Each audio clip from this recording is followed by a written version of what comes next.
আসসালামু আলাইকুম, সবাইকে পবিত্র মাহে রমজানের শুভেচ্ছা। আজকে আমি দেখাবো কিভাবে ঘরে বসেই বুন্দিয়া বানাবেন। এজন্য প্রয়োজন হবে বেসন এবং শিরা। আমি প্রথমে 2 কাপ পরিমাণ বেসন নিয়ে নিচ্ছি এবং বেসনের গুঁড়ো ভালোভাবে চেলে নেব।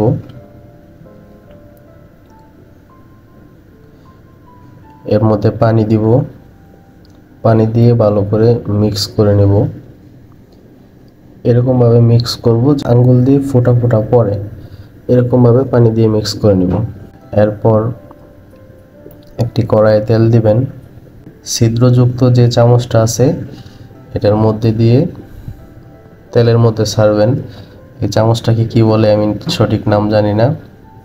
তারপর দেখবেন হয়ে গেছে বুন্দিয়া।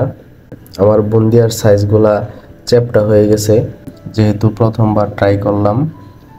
আর একদম ডুবন্ত তেলে ছাড়তে হবে,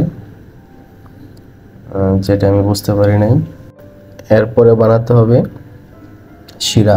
শিরা বানানোর জন্য আমি 3 কাপ পরিমাণ চিনি নিলাম এবং 2 কাপ পানি দিয়ে ভালো করে মিক্স করে জাল করে নিব। শিরাটা যখন ফুটে আসবে তখন গরম শিরার মধ্যে বুন্দিয়া দিয়ে দিব।